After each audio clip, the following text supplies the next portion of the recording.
El soldado Carlos Mendoza escuchó el llanto por primera vez a las 03:14 de la mañana del 8 de junio de 2023. Al principio pensó que era el viento. El río Usumacinta, en la frontera entre México y Guatemala, tenía una forma particular de sonar por las noches, especialmente cuando la corriente arrastraba ramas y hojas entre las rocas. Pero este sonido era diferente. Era humano. O al menos algo que sonaba inquietantemente humano. ¿Escucharon eso? Carlos susurró, deteniéndose abruptamente en el sendero fangoso que corría paralelo al río. Los otros dos soldados de su patrulla, el cabo Miguel Torres y el soldado raso Javier Ruiz, se detuvieron detrás de él. Los tres hombres permanecieron completamente inmóviles, sus rifles M4 en posición baja, sus gafas de visión nocturna pintando el mundo en tonos verdes fosforescentes. «Solo el río, hermano», Javier respondió después de unos segundos. «Nos quedan 2 kilómetros antes de completar el perímetro. Sigamos». Pero Carlos no se movió. 27 años, 6 años en el ejército mexicano, 3 de ellos patrullando esta frontera infernal donde el crimen organizado, los contrabandistas y los migrantes desesperados creaban un caos constante. Había aprendido a confiar en sus instintos. Y sus instintos le decían que algo andaba mal. El sonido volvió a resonar en la noche. Esta vez no había duda. Era un llanto, un sollozo femenino agudo y desgarrador que parecía provenir de algún lugar río abajo. El tipo de llanto que solo proviene de un dolor profundo e inconsolable. «Ok, eso definitivamente no es el río», Miguel murmuró, su mano apretando su rifle con más fuerza. «Tal vez una migrante perdida», Carlos sugirió, aunque su voz carecía de convicción. «O alguien herido». Era posible. Grupos de migrantes cruzaban esta frontera todas las semanas, guiados por coyotes que los abandonaban cuando las cosas se ponían peligrosas. No sería la primera vez que encontraban a alguien perdido, deshidratado o peor. «Base, aquí Unidad Coyote 3. Detectamos posible civil en peligro cerca del río. Coordenadas». El llanto se intensificó, pero ahora había algo más.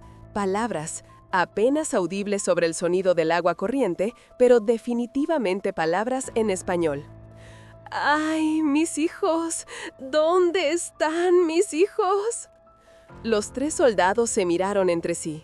Incluso a través de las gafas de visión nocturna, Carlos pudo ver la incomodidad en los rostros de sus compañeros.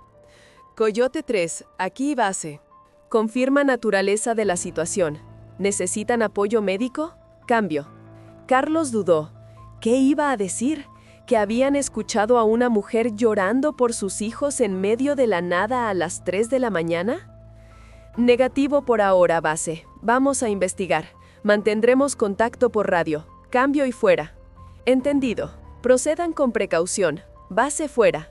Miguel se acercó a Carlos, su voz bajando a un susurro. «Hermano, no me gusta esto. Ese llanto suena raro. Como si estuviera... ¿Qué?», Javier preguntó nervioso. «Como si estuviera en todas partes al mismo tiempo», Miguel terminó. Tenía razón. Carlos lo había notado también. El llanto no parecía tener una fuente direccional clara. A veces sonaba como si viniera de río abajo, luego de río arriba, luego del agua misma. «Vamos», Carlos decidió, ignorando el nudo creciente en su estómago. «Nos mantenemos juntos, formación triangular. Si es alguien que necesita ayuda, la encontraremos. Si es una trampa...». No necesitó terminar la oración. Los tres sabían que las emboscadas eran una posibilidad real en esta zona. Los cárteles a veces usaban señuelos para atraer a patrullas militares a posiciones vulnerables. Los soldados avanzaron lentamente hacia el río, sus botas haciendo sonidos húmedos en el barro. La vegetación era densa aquí, ceibas y guanacastes formando un dosel que bloqueaba gran parte de la luz de la luna. Las gafas de visión nocturna ayudaban, pero también hacían que todo parecía plano y distorsionado. El llanto continuaba, cada vez más fuerte, cada vez más cerca. ¡Ah! ¡Mis niños! ¡Alguien ha visto a mis niños! La voz era extraña, demasiado clara para ser de alguien llorando realmente, demasiado articulada, como si quien estuviera hablando estuviera proyectando su voz a propósito. Carlos levantó su mano, señalando a Miguel y Javier que se detuvieran. Estaban a apenas 20 metros del río ahora. Podía escuchar el agua corriendo sobre las rocas, ese sonido constante y reconfortante que había sido su compañero durante cientos de patrullajes nocturnos. Pero había otro sonido mezclado con el agua. Chapoteos, como si alguien estuviera caminando en el agua, pasos lentos y deliberados, moviéndose de un lado a otro. Allí, Javier susurró, señalando hacia el río. Carlos miró en esa dirección y sintió que su sangre se congelaba. Había una figura junto al río, una mujer, o al menos la silueta de una mujer, parada en aguas poco profundas cerca de la orilla opuesta. Incluso a través de las gafas de visión nocturna, Carlos pudo ver que llevaba algo blanco, un vestido tal vez, o una túnica que se arrastraba en el agua detrás de ella. Su cabello era largo, muy largo, cayendo hasta su cintura en hebras que parecían moverse independientemente del viento. Y estaba completamente inmóvil. No, espera, no estaba inmóvil. Su cabeza se estaba moviendo, de lado a lado, lentamente, como si estuviera buscando algo en la oscuridad. «Señora», Carlos llamó, su voz sonando extrañamente débil. «Somos del ejército mexicano. ¿Necesita ayuda?» La figura se detuvo. Durante 3 segundos eternos no pasó nada. Luego, la figura comenzó a girar, muy lentamente, como si cada movimiento requiriera un esfuerzo tremendo, girando para enfrentar a los 3 soldados en la orilla opuesta. Y cuando finalmente estuvo de frente, cuando Carlos pudo ver su rostro a través de las gafas de visión nocturna, deseó no haberla llamado, porque ese rostro estaba completamente en blanco. No tenía rasgos, no tenía ojos, ni nariz, ni boca, solo una superficie lisa y pálida donde debería haber un rostro humano. Y sin embargo, el llanto continuaba saliendo de ella. ¡Ay, mis hijos! ¿Dónde están mis hijos? La voz ahora era más fuerte, más cercana, resonando directamente en el interior de sus cráneos, como si no estuviera viniendo de afuera, sino de dentro de sus propias cabezas. Javier dio un paso atrás, tropezando con una raíz. ¿Qué carajo? La figura levantó un brazo, lentamente, dolorosamente, apuntando directamente hacia ellos. Y entonces abrió una boca que no debería existir. Para entender por qué lo que sucedió esa noche junto al río Usumacinta marcó para siempre a Carlos Mendoza, necesitamos conocer quién era este hombre antes de que su mundo se convirtiera en una pesadilla. Carlos había nacido en Villahermosa, Tabasco, hace 27 años. Era el mayor de 4 hermanos en una familia de clase media trabajadora. Su padre, Roberto Mendoza, era maestro de secundaria. Su madre, Elena, trabajaba como enfermera en el hospital regional. Una familia normal, una vida normal. Pero Carlos nunca quiso una vida normal. Desde niño había sido inquieto, aventurero, el tipo de chico que trepaba árboles demasiado altos y exploraba partes del río donde no debería estar. Su madre decía que había heredado el espíritu de su abuelo materno, un antiguo marino mercante que había navegado por todo el Caribe antes de establecerse en Tabasco. A los 21 años, después de 2 años estudiando ingeniería civil en la universidad local, Carlos tomó una decisión que sorprendió a toda su familia. Abandonó la carrera y se enlistó en el ejército mexicano. ¿Por qué?, le había preguntado su padre esa noche, sentados en el pequeño patio trasero de su casa. Tienes un futuro como ingeniero, buen salario, estabilidad. ¿Por qué arriesgar tu vida? Carlos había tardado en responder. ¿Cómo explicar que sentía que el mundo detrás de un escritorio lo estaba asfixiando? Que necesitaba propósito, adrenalina, sentir que su vida significaba algo más que números en una hoja de cálculo. Porque quiero servir, papá, quiero proteger a las personas, como el abuelo protegía sus barcos y su tripulación. Su padre no había entendido completamente, pero lo había abrazado. Y cuando Carlos partió al campo militar para su entrenamiento básico 3 semanas después, toda la familia estuvo allí para despedirlo. El entrenamiento había sido brutal pero gratificante. Carlos descubrió que era bueno en esto, muy bueno. Tenía resistencia física, pensamiento rápido bajo presión y una habilidad natural para trabajar en equipo.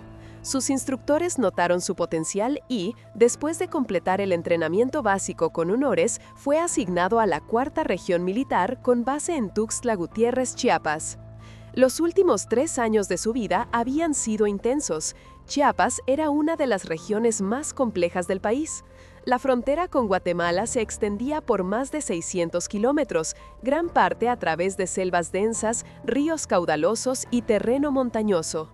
Era una ruta principal para el tráfico de drogas, armas y personas.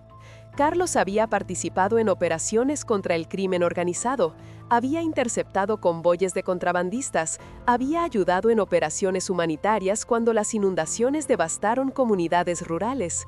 Cada misión lo había endurecido un poco más, había agregado otra capa de experiencia a su carácter. Pero también había visto cosas que le habían quitado parte de su inocencia. Cuerpos de migrantes que no habían sobrevivido el cruce, niños separados de sus familias, comunidades enteras aterrorizadas por grupos criminales. Carlos había aprendido que el mundo no era el lugar aventurero y romántico que había imaginado de niño, era oscuro, complicado, a menudo cruel. Sin embargo, nunca se arrepintió de su decisión. Hace 6 meses, Carlos fue asignado a una unidad especializada en patrullaje fluvial a lo largo del río Usumacinta. Era uno de los puestos más aislados y exigentes. Turnos de 12 horas, noches enteras caminando por la selva, condiciones climáticas brutales que oscilaban entre calor sofocante y lluvias torrenciales. Pero Carlos lo prefería. Le gustaba el río, le gustaba la jungla y, sobre todo, le gustaba el sentido de propósito que venía con saber que su trabajo realmente importaba. Su equipo era pequeño pero efectivo. El cabo Miguel Torres, 32 años, veterano con 8 años de servicio, era su segundo al mando. Miguel era de Monterrey, un tipo serio y profesional, pero con un sentido del humor seco que mantenía la moral alta durante las misiones largas. El soldado raso Javier Ruiz, apenas 23 años, era el más joven del grupo, de Puebla. Era su primera asignación después del entrenamiento básico. Todavía tenía ese entusiasmo juvenil que Carlos recordaba haber tenido él mismo hace 6 años. Javier hacía muchas preguntas, a veces demasiadas, pero era leal, trabajador y estaba aprendiendo rápido. Los 3 habían formado un equipo cohesionado. Se cubrían las espaldas, confiaban el uno en el otro. En una zona como esta, esa confianza podía significar la diferencia entre la vida y la muerte. La misión del 8 de junio había comenzado de manera rutinaria. Patrullaje nocturno del sector este, un recorrido de 8 kilómetros a lo largo del río. Verificar actividad inusual, reportar cualquier movimiento sospechoso, completar el circuito y regresar a la base antes del amanecer. Habían hecho este patrullaje docenas de veces. Carlos conocía cada árbol, cada piedra, cada curva del río.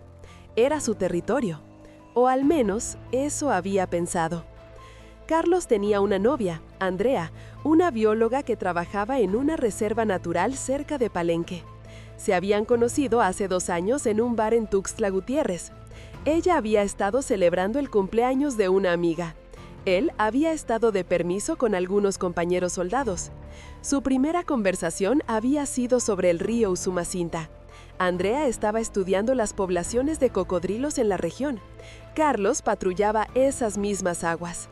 Habían hablado durante horas esa noche, encontrando una conexión inesperada. Ahora, 2 años después, hablaban de matrimonio, de construir una vida juntos cuando el servicio militar de Carlos terminara en 3 años, tal vez establecerse en algún lugar cerca del agua, tal vez tener hijos. Habían hablado por teléfono apenas unas horas antes de que comenzara el patrullaje nocturno. «Ten cuidado ahí afuera», Andrea le había dicho, como siempre. «Siempre lo tengo», Carlos había respondido con esa confianza que viene de la experiencia repetida. «Lo digo en serio, Carlos. Tuve un sueño extraño anoche. Estabas junto al río y, no sé, algo no estaba bien». Carlos había reído suavemente. «Son solo sueños, amor. He hecho este patrullaje 100 veces. Estaré bien». «Lo sé. Solo prométeme que si algo se siente raro, te alejas, ¿ok?» «Lo prometo». Pero mientras Carlos estaba parado en la orilla del río, mirando esa figura imposible con el rostro en blanco que de alguna manera lloraba sin boca, mientras su cerebro luchaba por procesar lo que sus ojos estaban viendo, recordó esas palabras de Andrea. «Si algo se siente raro, te alejas». Esto no se sentía raro, esto se sentía absolutamente aterrador. Y lo peor aún estaba por venir. Porque cuando esa boca imposible se abrió en ese rostro que no debería tener boca, cuando el grito que emergió de ella hizo que los 3 soldados retrocedieran instintivamente, cuando el agua del río comenzó a agitarse como si algo masivo se estuviera moviendo debajo, Carlos Mendoza comprendió que había secretos en estas aguas. Secretos que su abuelo el marino probablemente conocía. Secretos que las abuelas de la región susurraban a sus nietos como advertencias. Secretos que Carlos, en su confianza y racionalidad moderna, había descartado como superstición. Hasta esa noche, hasta que La Llorona dejó de ser una leyenda y se convirtió en algo terriblemente, imposiblemente real. El rito que salió de esa boca imposible no era humano. Era como si alguien hubiera grabado el sonido de una mujer gritando de dolor, lo hubiera mezclado con el aullido del viento durante una tormenta y lo hubiera reproducido bajo el agua. Era agudo y grave al mismo tiempo. Era ensordecedor, pero también parecía venir de muy lejos. Y lo peor de todo, estaba lleno de un dolor tan profundo, tan absoluto, que Carlos sintió que su corazón se comprimía en su pecho. «Retrocedan», Carlos ordenó, su entrenamiento finalmente tomando control sobre su shock. «Atrás ahora». Los 3 soldados retrocedieron rápidamente, sus rifles apuntando hacia la figura en el río, pero ninguno disparó. ¿Cómo disparas a algo que claramente no debería existir? ¿A algo que tu cerebro se niega a aceptar como real? El grito se detuvo tan abruptamente como había comenzado. La figura en el agua bajó su brazo lentamente, inclinó la cabeza hacia un lado como si estuviera escuchando algo que solo ella podía oír.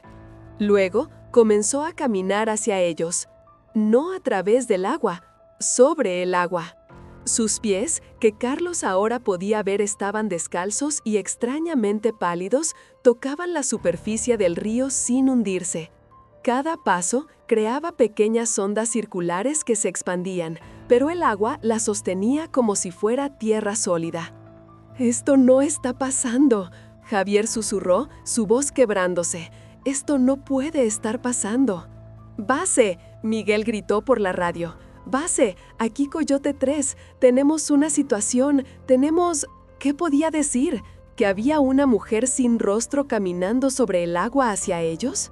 La figura llegó al centro del río, donde el agua era más profunda, donde la corriente era más fuerte. Pero eso no pareció importarle. Continuó caminando, ese vestido blanco flotando a su alrededor como si tuviera vida propia. Entonces Carlos notó algo más. El río estaba cambiando. El agua, que había sido oscura y turbia como siempre, estaba volviéndose más clara. No más clara, más brillante, como si una luz estuviera emergiendo desde el fondo, una luminiscencia verdosa que hacía que el río entero pareciera brillar. Y en esa luz, Carlos pudo ver formas, cosas moviéndose bajo la superficie. No peces, no cocodrilos, formas humanoides, pequeñas, del tamaño de niños. ¿Ven eso?, Carlos susurró. ¿En el agua? Dios mío. Miguel respiró. Son Son niños. Hay niños en el agua. Las formas se hicieron más definidas. Eran efectivamente niños, o las siluetas de niños. Carlos pudo contar al menos 5, tal vez más, flotando justo debajo de la superficie, sus brazos extendidos hacia arriba como si estuvieran tratando de alcanzar algo. Sus rostros eran apenas visibles, pero parecían estar gritando silenciosamente, sus bocas abiertas en súplicas mudas. La figura sobre el agua se detuvo. Ahora estaba a apenas 10 metros de la orilla donde los soldados estaban parados. Carlos pudo verla con completa claridad. El vestido blanco estaba empapado y rasgado, con manchas oscuras que podrían haber sido barro o algo más. Su cabello negro como la noche caía en mechones húmedos que goteaban agua constantemente, pero esa agua no caía normalmente. Goteaba hacia arriba, desafiando la gravedad, subiendo en pequeños arroyos que desaparecían en el aire. Y ese rostro, ese horrible rostro sin rasgos. Ahora, Carlos podía ver que no era completamente liso.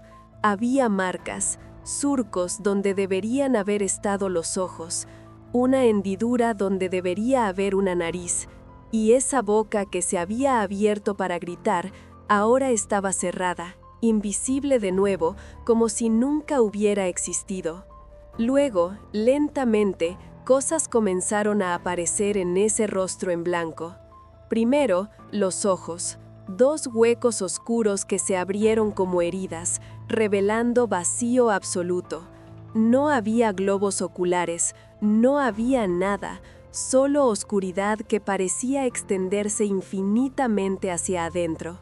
Luego, la boca, una línea que se rasgó horizontalmente a través de la parte inferior del rostro, abriéndose para revelar dientes negros y una garganta que brillaba con esa misma luz verdosa que emanaba del río. Y esa boca habló: «Mis hijos». La voz era directa ahora, clara, viniendo definitivamente de esa figura. «Ayúdenme a encontrar a mis hijos». La mano de la figura se levantó de nuevo, apuntando, pero esta vez no apuntaba a los soldados. Apuntaba a Javier. «Tú». La voz susurró, pero de alguna manera Carlos la escuchó tan claramente como si estuviera hablando directamente en su oído. «Tú eres joven, como mis hijos eran jóvenes». Javier dejó escapar un sonido estrangulado. Carlos miró hacia su compañero y vio que el joven soldado estaba temblando violentamente, sus ojos fijos en la figura, su rifle cayendo lentamente de sus manos sin fuerza. «Javier», Carlos gritó, «no la mires, no escuches». Pero era demasiado tarde. Javier dio un paso adelante, luego otro, como si algo lo estuviera jalando, como si cuerdas invisibles estuvieran atadas a sus extremidades. «Ven», la figura susurró, «ven con tus hermanos, en el agua, están esperándote». Miguel reaccionó primero, se lanzó hacia adelante y agarró a Javier por el chaleco táctico, jalándolo hacia atrás con fuerza. «No, hermano, quédate con nosotros». El contacto físico pareció romper el hechizo. Javier parpadeó, miró a Miguel con confusión, luego hacia el río. Cuando vio lo cerca que había estado del agua, sus piernas cedieron. La figura inclinó su cabeza, ese movimiento extrañamente humano a pesar de su naturaleza imposible. «No, quieren venir». La voz sonaba casi decepcionada. Luego, levantó ambos brazos hacia el cielo y emitió otro grito. Este era diferente, más largo, más resonante. Y el río respondió. El agua del río Usumacinta comenzó a levantarse. No como olas, no como una crecida natural. Se levantó en columnas verticales, cilindros perfectos de agua que desafiaban todas las leyes de la física, elevándose 3, 4, 5 metros en el aire, mientras mantenían su forma como si estuvieran encerradas en tubos invisibles. Carlos contó 6 columnas, luego 7, Luego perdió la cuenta mientras más y más emergían de la superficie del río, creando un bosque imposible de agua vertical. ¡Corran! La orden salió de su boca antes de que su cerebro consciente pudiera procesarla. ¡Retrocedan a la línea de árboles, ahora! Los 3 soldados se dieron la vuelta y corrieron, abandonando cualquier pretensión de mantener formación o protocolo. Esto había dejado de ser una misión militar. Esto era supervivencia pura. Las botas de Carlos golpeaban el suelo fangoso mientras corría, las ramas bajas de los árboles azotando su rostro, su equipo táctico rebotando contra su cuerpo. Detrás de él podía escuchar a Miguel arrastrando a Javier, que todavía parecía estar parcialmente en shock. Y detrás de ellos, el sonido del agua moviéndose de maneras que el agua no debería moverse. Carlos alcanzó un gran árbol de ceiba y se refugió detrás de su tronco masivo, su pecho subiendo y bajando mientras trataba de recuperar el aliento. Miguel y Javier llegaron segundos después, colapsando contra el mismo árbol. ¿Qué carajo fue eso? Javier jadeó, sus manos todavía temblando mientras se aferraba a su rifle. No lo sé, Carlos admitió, asomándose cuidadosamente desde detrás del árbol. Lo que vio hizo que su estómago se retorciera. Las columnas de agua todavía estaban ahí, pero ahora se estaban moviendo, doblándose, curvándose como tentáculos líquidos, barriendo la orilla del río como si estuvieran buscando algo. Buscándolos, a ellos. Y la figura estaba más cerca, mucho más cerca. Ya no estaba en el río, estaba en la orilla, sus pies descalzos dejando huellas húmedas en el barro, que brillaban con esa luz verdosa. Se movía lentamente pero con propósito, su cabeza girando de lado a lado. «Niños», su voz resonaba entre los árboles. «¿Dónde están los niños? Tengo que encontrar a mis niños». «Base, aquí Coyote 3», Miguel susurró urgentemente en la radio. «Necesitamos extracción inmediata. Estamos...». La radio emitió un sonido agudo de estática. Luego se quedó en silencio. Miguel golpeó el dispositivo contra su palma, ajustó la frecuencia, lo intentó de nuevo. Nada más que estática. «No funciona», dijo, su voz tensa. «Algo está interfiriendo con la señal». Carlos sacó su teléfono celular del bolsillo protegido en su chaleco. Sin señal. La pantalla parpadeó, mostró símbolos extraños que no reconocía, luego se apagó completamente a pesar de que la batería había estado al 80%. «Toda la electrónica está muerta», Carlos susurró. «Lo que sea esa cosa, está generando algún tipo de interferencia electromagnética». «Eso no tiene sentido», Javier murmuró. «Los fantasmas no afectan la electrónica. Eso es solo en las películas». «¿Y caminar sobre el agua tiene sentido? ¿Y columnas de agua desafiando la gravedad?» Un sonido los interrumpió, un chapoteo, cerca, demasiado cerca. Carlos giró su cabeza lentamente y sintió que todo su cuerpo se congelaba. Una de las columnas de agua se había extendido desde el río, serpenteando entre los árboles como una serpiente líquida, y ahora estaba a menos de 5 metros de su posición. Podía ver a través de ella, ver el agua turbulenta girando dentro de su forma cilíndrica, ver pequeños destellos de luz verdosa pulsando en su interior. Y dentro del agua, Carlos vio un rostro, un niño. No podía tener más de 7 o 8 años. Sus ojos estaban abiertos pero sin vida, su boca abierta en un grito silencioso, sus manos presionando contra el agua como si estuviera atrapado detrás de un vidrio invisible. «Dios», Miguel susurró, «hay alguien adentro».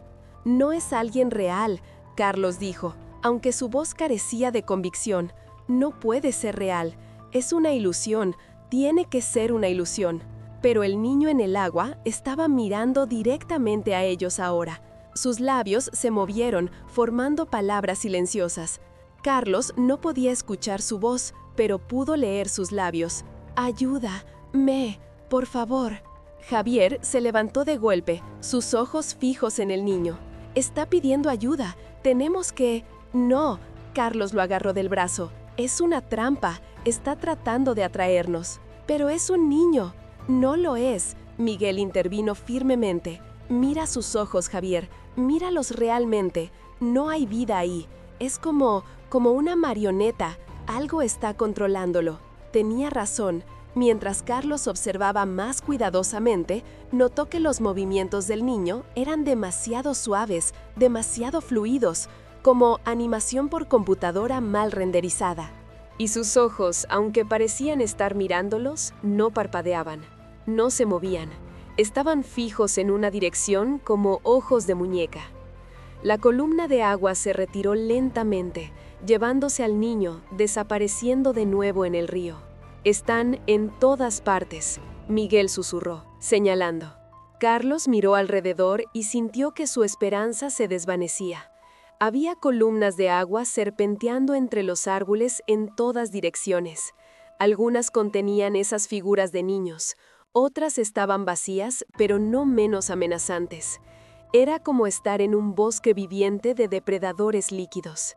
Y la figura en el vestido blanco seguía acercándose. «Necesitamos un plan», Carlos dijo, forzando a su mente a pensar tácticamente a pesar del terror.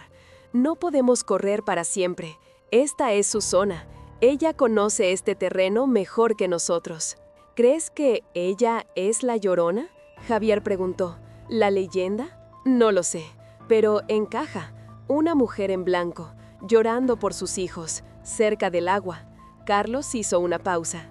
«Mi abuela solía contar esa historia. Decía que la Llorona ahogó a sus propios hijos en un río y ahora vaga por las noches buscándolos, llevándose a otros niños para reemplazarlos». «No somos niños», Miguel señaló. «No, pero somos jóvenes y estamos en su territorio». Carlos verificó su rifle, asegurándose de que tenía un cargador completo. En las historias, ¿qué detiene a la Llorona? Generalmente nada, Javier dijo sombríamente. Por eso es aterradora. En todas las versiones que he escuchado, simplemente te lleva. No hay forma de luchar contra ella. Tiene que haber algo, Carlos insistió. Toda leyenda tiene una debilidad, algo que... Su frase fue interrumpida por un grito. No de la figura, de Javier. Carlos giró justo a tiempo para ver una de las columnas de agua envolver a Javier desde atrás, enroscándose alrededor de su torso como una anaconda líquida.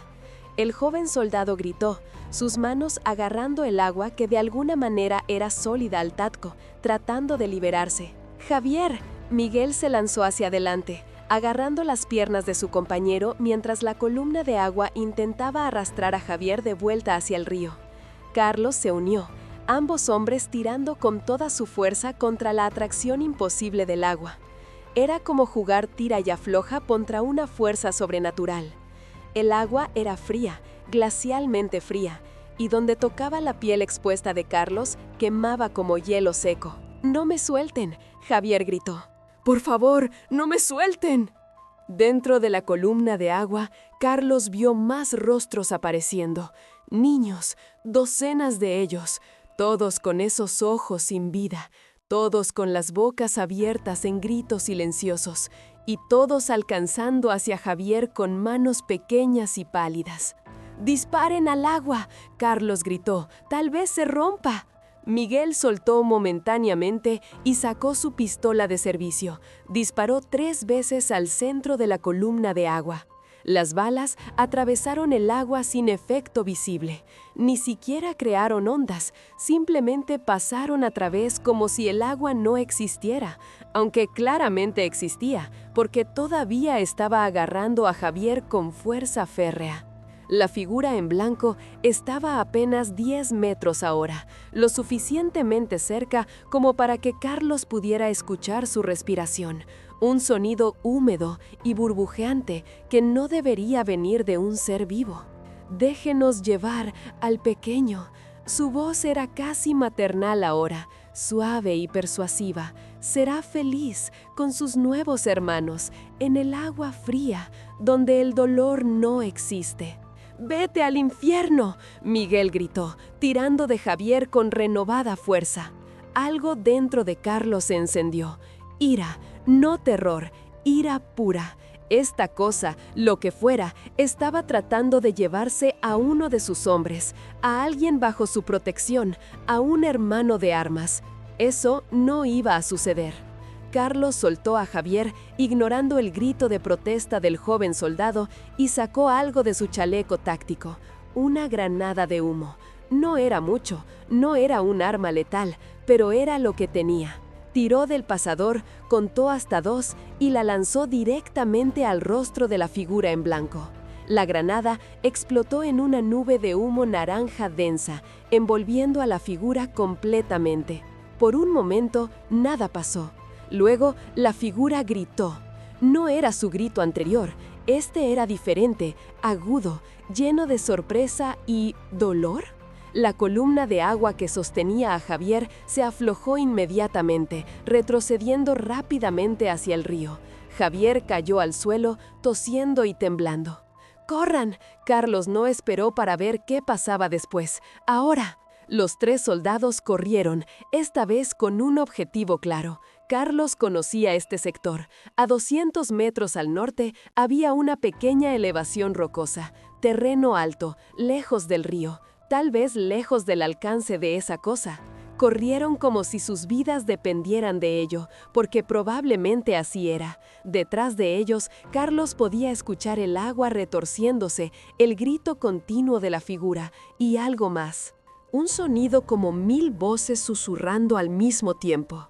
Javier tropezó. Miguel lo levantó sin detenerse. Siguieron adelante. La vegetación se volvió más escasa. El suelo comenzó a elevarse. Carlos vio la formación rocosa adelante, apenas visible en la oscuridad. «¡Casi llegamos!», gritó. «¡Sigan moviéndose!». Alcanzaron las rocas y treparon rápidamente, sus botas resbalando en la piedra húmeda por el rocío nocturno.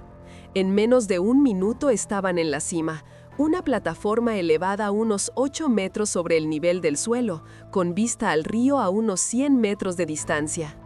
Carlos se giró, su rifle levantado, esperando ver a la figura siguiéndolos. Pero no había nada. El bosque estaba vacío. Las columnas de agua habían desaparecido. El brillo verdoso del río se había apagado. Todo estaba oscuro y silencioso de nuevo. «¿Dónde?», Javier jadeó. «¿Dónde está?». «No lo sé», Carlos admitió, escaneando el área con sus gafas de visión nocturna. Miguel estaba revisando su radio de nuevo. «Todavía no funciona. Seguimos sin comunicación». «¿Qué fue lo que la detuvo?», Javier preguntó. «La granada de humo. ¿Por qué funcionó?». Carlos negó con la cabeza. «No tengo idea. Tal vez el humo la desorientó. Tal vez bloquea su visión o lo que sea que use para ver. O tal vez…». Se detuvo. Una idea estaba formándose en su mente. Una idea basada en las historias de su abuela. «O tal vez», continuó lentamente, «no le gusta el fuego». En algunas versiones de la leyenda, la Llorona teme al fuego. Se supone que representa purificación, lo opuesto a su naturaleza. «¿Entonces tenemos un arma?», Miguel preguntó esperanzado. «Tal vez, pero solo tengo 2 granadas de humo más. No es suficiente para mantenernos a salvo hasta el amanecer». «¿Cuánto falta para el amanecer?». Javier miró su reloj, luego maldijo. «Mi reloj se detuvo. Marca las 3:14, el mismo tiempo que cuando comenzó todo esto». Carlos verificó su propio reloj, también detenido, a las 3:14. «El tiempo se ha congelado», Miguel susurró. «O nosotros estamos congelados en el tiempo». Era una posibilidad aterradora. ¿Cuánto tiempo habían estado realmente huyendo? ¿Minutos? ¿Horas? Sin relojes funcionales, sin comunicación con la base, era imposible saberlo. Un sonido llegó desde el río. Llanto. Suave al principio, luego creciendo. Ese mismo llanto desconsolado que habían escuchado al principio de la noche. «¡Mis hijos! ¿Dónde están mis hijos?». La figura había vuelto. Y esta vez, Carlos tuvo la sensación de que no se detendría hasta conseguir lo que quería. La figura emergió del bosque lentamente, como si tuviera todo el tiempo del mundo. Y tal vez lo tenía. Si el tiempo realmente se había congelado para ellos a las 03:14, entonces estaban atrapados en un bucle temporal con una entidad que no conocía el cansancio, el miedo o la duda. Carlos, Miguel y Javier estaban acorralados en la cima de la formación rocosa. Era una posición defensiva sólida en una situación militar normal, pero esto no era normal. Las rocas no los protegerían del agua, y esa cosa controlaba el agua. «Quédense juntos», Carlos ordenó, posicionándose en el centro de sus dos compañeros. «Lo que pase, no se separen. Ella parece atacar a quien está solo». La figura se detuvo al pie de la formación rocosa.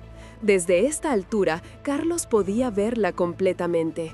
El vestido blanco ya no parecía blanco, estaba manchado con un líquido oscuro que podría haber sido lodo del río o sangre antigua o algo peor. Su cabello se movía constantemente, cada mechón retorciéndose y ondulando como si estuviera bajo el agua.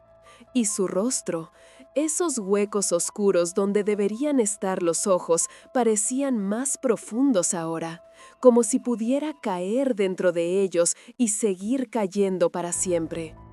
Soldados. Su voz era diferente ahora, menos fantasmal, más clara, casi viva. ¿Por qué huyen de mí? Yo solo busco lo que perdí. ¿Qué perdiste? Carlos se sorprendió al escuchar su propia voz. No había planeado hablar, pero algo en él necesitaba entender, necesitaba saber qué era esta cosa. La figura inclinó su cabeza, ese gesto inquietantemente humano.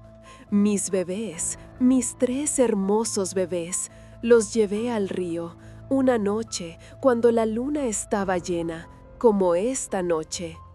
Detrás de ella, el río Usumacinta comenzó a brillar de nuevo. Esa luz verdosa pulsaba desde las profundidades, creciendo en intensidad hasta que todo el río parecía iluminado desde dentro. Pensé que el agua los limpiaría. La figura continuó, su voz adoptando un tono cantarín y perturbador. Pensé que el río se los llevaría, lejos del lumbre que los lastimaba, lejos del dolor. Carlos sintió que su estómago se retorcía. Esto no era solo una leyenda, había una historia real aquí, una tragedia. Pero no quise. La voz de la figura se quebró. Cuando el agua los cubrió, cuando dejaron de moverse, supe lo que había hecho. Traté de sacarlos. Pero ya era muy tarde. El agua del río comenzó a elevarse de nuevo, pero esta vez de una manera diferente. No en columnas, en una pared sólida de agua que se elevaba más y más. 5 metros, 10 metros, 15 metros, bloqueando la luz de la luna, creando una barrera imposible entre los soldados y cualquier ruta de escape. ¡Se viene!, Miguel gritó. «La pared de agua se viene hacia nosotros». Tenía razón. La pared comenzó a moverse, avanzando lentamente pero implacablemente hacia la formación rocosa. Y dentro de esa pared, Carlos vio cientos de rostros. No solo 3 niños, cientos, todos flotando en el agua, todos con esos ojos sin vida, todos alcanzando. «¿Cuántos?», Javier susurró con horror. «¿Cuántos ha tomado?». «He buscado durante tanto tiempo», la figura dijo, comenzando a flotar hacia arriba, elevándose sin esfuerzo hasta quedar al nivel de la cima de la roca. Ahora estaba directamente frente a ellos, suspendida en el aire, sus pies a 1 metro del suelo. El olor que emanaba de ella era abrumador. Agua estancada, vegetación podrida, y debajo de todo eso, el olor dulzón e inconfundible de la descomposición. Pero tal vez ustedes, extendió sus manos hacia ellos. Sus dedos eran demasiado largos, con demasiadas articulaciones, terminando en uñas negras que parecían garras. Tal vez si ayudan a buscar, tal vez si se unen a los otros, juntos podemos encontrarlos. ¡Ahora!, Carlos gritó, lanzando su segunda granada de humo directamente a la figura. Miguel hizo lo mismo con la suya. 2 explosiones casi simultáneas de humo naranja denso envolvieron a la figura flotante. Esta vez, su grito fue más fuerte, más agónico. La pared de agua se tambaleó, perdiendo su forma por un momento.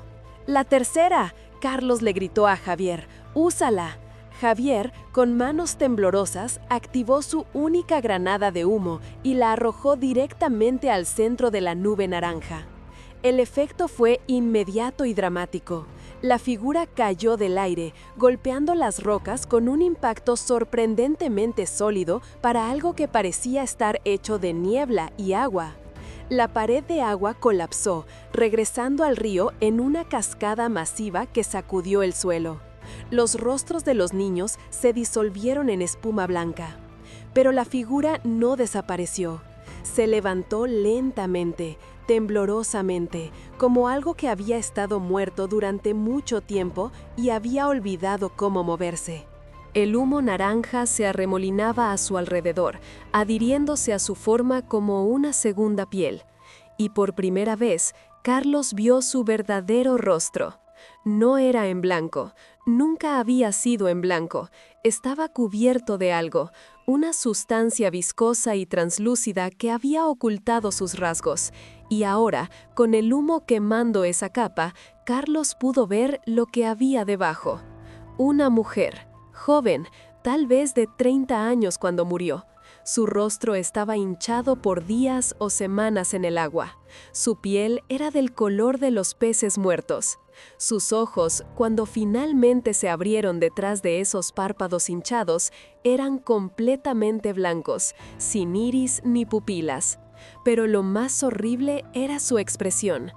Era dolor puro, arrepentimiento absoluto, sufrimiento sin fin congelado en rasgos humanos que nunca deberían expresar tal agonía.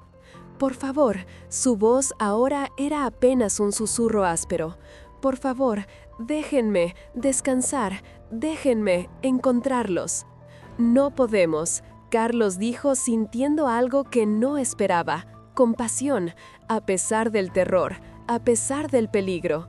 Esta cosa había sido una persona una vez, una persona que había cometido el peor error posible y ahora estaba condenada a repetir su tragedia por toda la eternidad. No sabemos cómo. La figura lo miró, realmente lo miró, y en esos ojos blancos sin vida, Carlos vio un destello de algo, reconocimiento, entendimiento. El fuego, susurró, el fuego purifica, el fuego libera, pero tengo tanto miedo del fuego. No tenemos fuego, Carlos dijo, solo humo, no es suficiente para... Pero entonces lo entendió. Sus rifles, sus municiones, las balas dejaban rastros de quemaduras, generaban calor, no mucho, pero tal vez suficiente. Miró a Miguel y Javier, ambos lo estaban observando, esperando órdenes, esperando que su líder supiera qué hacer. Si hacemos esto, Carlos dijo lentamente, estamos eligiendo darle lo que quiere, estamos eligiendo terminar esto. Ella está sufriendo, Miguel dijo en voz baja. Lo veo en su rostro. Si hay una manera de liberarla... Pero si nos equivocamos, Javier añadió, ¿si esto la hace más fuerte? La figura se tambaleó hacia ellos. El efecto del humo claramente se estaba desvaneciendo. En cualquier momento recuperaría su fuerza, y cuando lo hiciera, ya no tenían más granadas. Carlos tomó una decisión. Fuego concentrado, ordenó.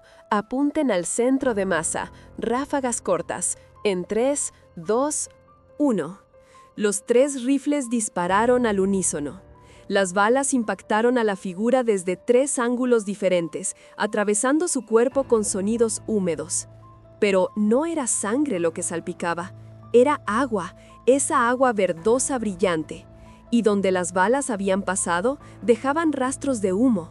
Pequeñas llamitas se encendían brevemente en los agujeros antes de apagarse. Pero era suficiente.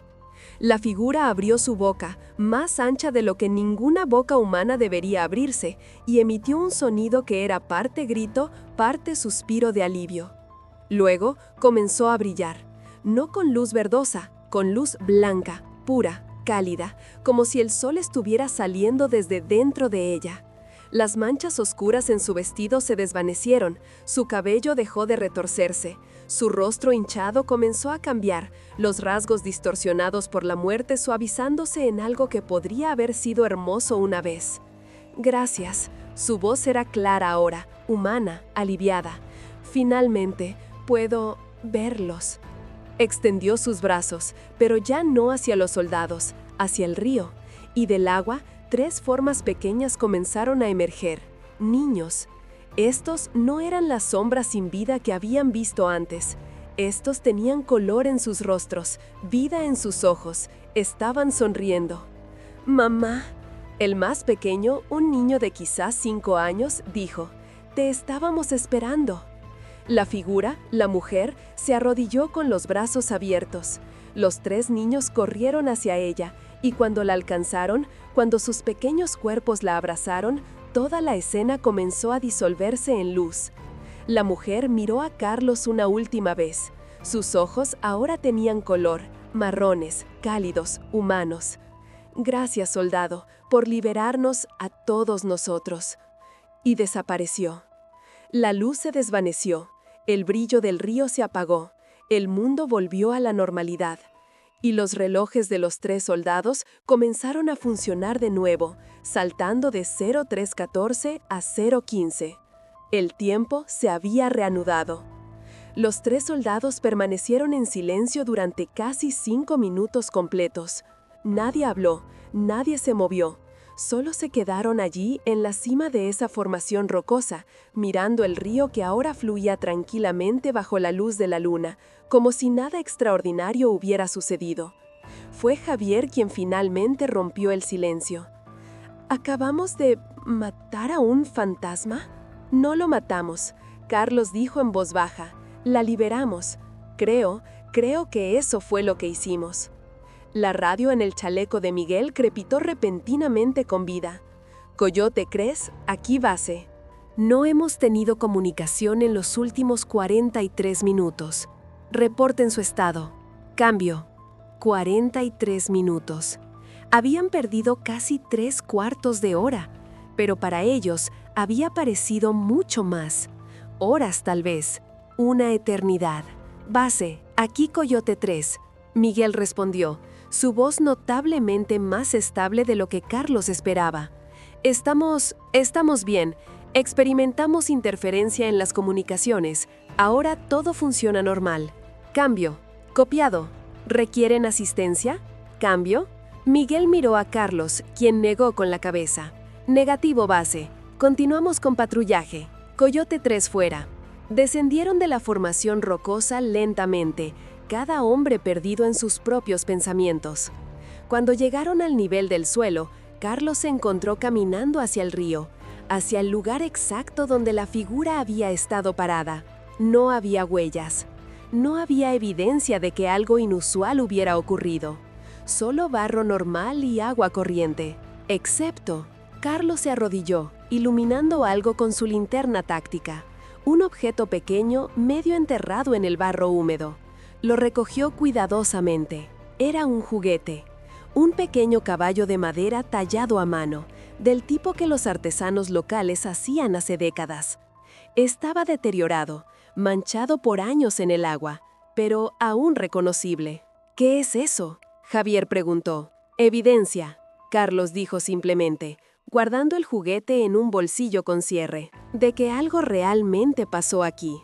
Los 3 completaron su patrullaje en silencio.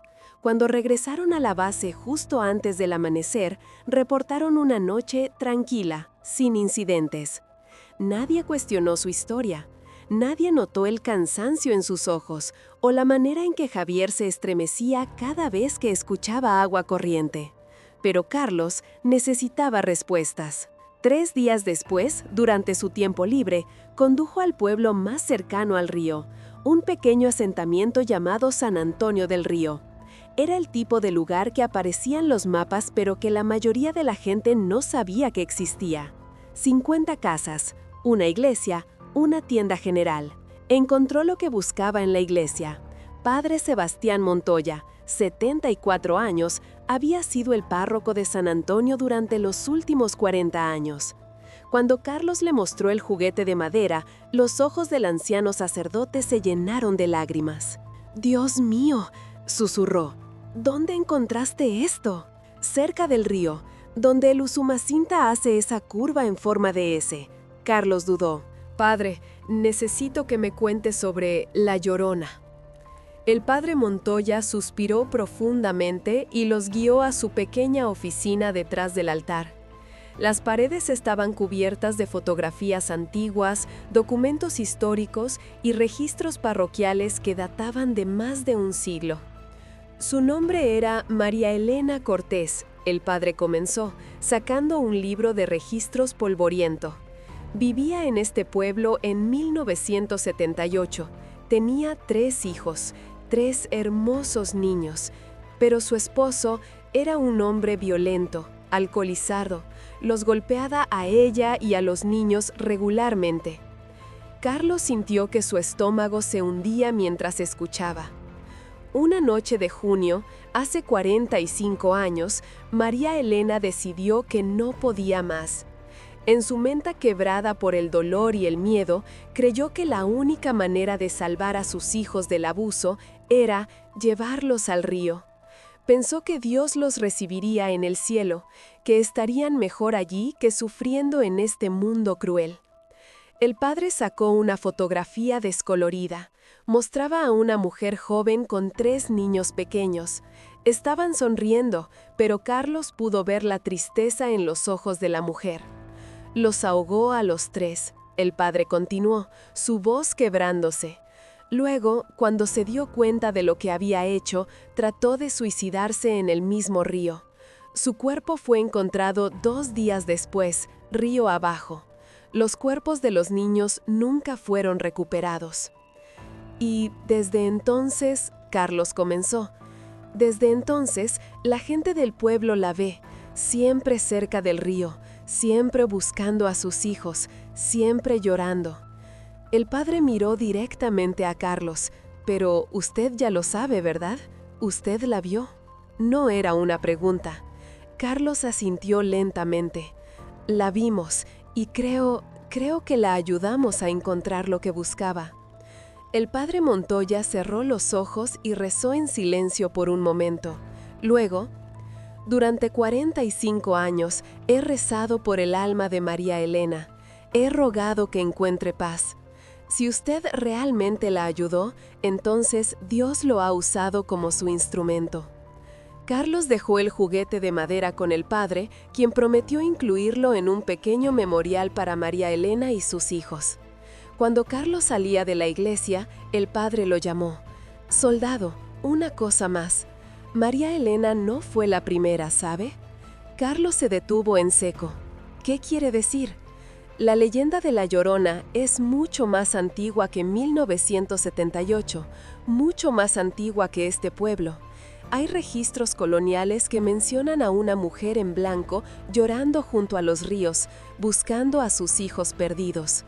La historia se repite una y otra vez, a lo largo de los siglos. Diferentes mujeres, diferentes tragedias, pero el mismo dolor. El sacerdote hizo una pausa. Tal vez liberó a María Elena, pero La Llorona, la idea de La Llorona, el dolor que representa, eso nunca muere realmente. Mientras haya madres que sufran, mientras haya niños perdidos, ella seguirá estando ahí, en algún río, en algún lugar, esperando. Carlos condujo de regreso a la base en silencio, las palabras del padre resonando en su mente. Esa noche, por primera vez en 3 días, logró dormir sin pesadillas, pero nunca volvió a patrullar solo junto al río Usumacinta. Han pasado 6 meses desde aquella noche junto al río Usumacinta. Carlos Mendoza sigue sirviendo en el ejército mexicano, sigue patrullando la frontera entre México y Guatemala. Pero algo cambió en él esa noche, algo fundamental que sus compañeros notaron pero nunca preguntaron directamente. Miguel Torres fue transferido a otra unidad 2 meses después del incidente. Antes de irse, le dio a Carlos un abrazo y le susurró: «Nunca le conté a nadie, y nunca lo haré. Algunas cosas es mejor que permanezcan entre quienes las vivieron». Javier Ruiz dejó el ejército. Su contrato terminó en septiembre y no lo renovó. La última vez que Carlos habló con él, Javier estaba trabajando en la tienda de su padre en Puebla, lejos de cualquier río, lejos de cualquier agua. «No podía más, hermano», le había dicho por teléfono. Cada vez que cerraba los ojos, veía esos rostros en el agua, esos niños. Sé que no eran reales, pero parecían tan reales. Carlos entendía perfectamente. El patrullaje nocturno a lo largo del río Usumacinta continúa como siempre. Otras unidades lo hacen ahora. Otros soldados caminan por los mismos senderos que Carlos caminó esa noche. Hasta ahora, nadie más ha reportado nada inusual. Pero Carlos sabe que eso no significa nada. El padre Montoya lo llama ocasionalmente, siempre con la misma pregunta: ¿ha escuchado algo más? ¿Algún reporte? La respuesta siempre es no, pero ambos saben que es solo cuestión de tiempo, porque como el padre había dicho, la Llorona no es una mujer, es una idea, un arquetipo, la manifestación de un dolor tan profundo que trasciende la muerte y se repite a través de los siglos. María Elena Cortés encontró paz. De eso Carlos está seguro. Vio la luz en sus ojos cuando finalmente abrazó a sus hijos, vio su liberación. Pero hay otras mujeres, otras tragedias, otros ríos. Carlos ha comenzado a investigar. En su tiempo libre, lee reportes antiguos, leyendas locales, testimonios de personas que juran haber visto a una mujer en blanco llorando junto al agua. Los casos se remontan a siglos atrás, desde el México colonial hasta la actualidad. Diferentes nombres, diferentes historias, pero siempre el mismo patrón. Una madre, niños perdidos, un río, llanto interminable. Andrea, su novia, le ha suplicado que lo deje ir. «No es saludable, Carlos, estás obsesionado». Tal vez tiene razón, pero Carlos no puede dejar de pensar en esos otros rostros que vio en el agua. Esos cientos de rostros. Si cada uno representaba una víctima real, si la Llorona realmente había estado llevándose personas durante décadas. ¿Cuántas familias nunca supieron qué pasó con sus seres queridos? ¿Cuántas personas simplemente desaparecieron cerca del agua, sus casos archivados como ahogamiento accidental? 3 semanas atrás, Carlos recibió un mensaje extraño en su teléfono, un número desconocido. Solo decía: «Gracias por liberarla, ahora puede descansar». Una familia agradecida. Cuando Carlos trató de responder, el número ya no existía. No tiene idea de quién lo envió. Tal vez familiares de María Elena que de alguna manera se enteraron, tal vez algo más. Algunas noches, cuando Carlos está despierto en su cuartel, puede jurar que escucha llanto en la distancia, muy suave, apenas audible, pero ahí. Se dice a sí mismo que es solo el viento, solo su imaginación hiperactiva, solo los ecos de un trauma que aún está procesando. Pero en lo profundo de su corazón, Carlos Mendoza sabe la verdad. La Llorona sigue allá afuera. No María Elena, ella está en paz ahora, reunida con sus hijos en donde sea que las almas encuentran descanso. Pero la idea de la Llorona, el dolor que ella representa, la tragedia que encarna, eso nunca muere. Cada madre que pierde un hijo, cada niño perdido, cada tragedia junto al agua, cada una de estas añade otra capa a la leyenda, otra historia al mito.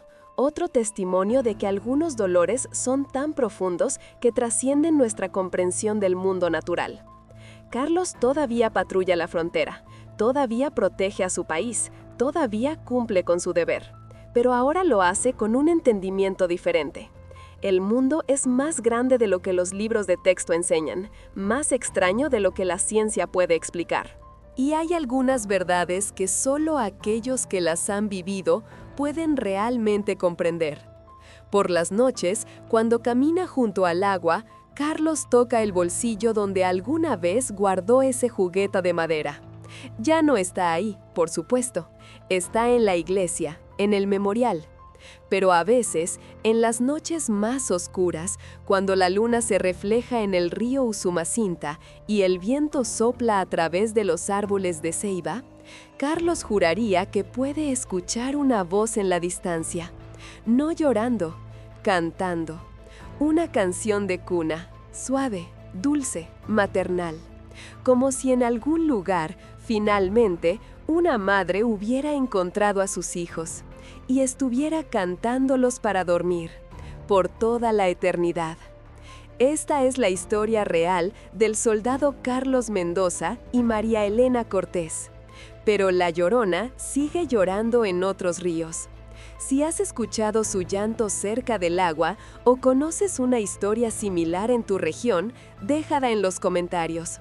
Suscríbete a Sector Fantasma para más encuentros militares con leyendas que son reales. Dale like si crees que algunas almas merecen descansar. Y recuerda, no todos los que lloran en la noche buscan hacerte daño. Algunos solo buscan paz. Nos vemos en el próximo caso.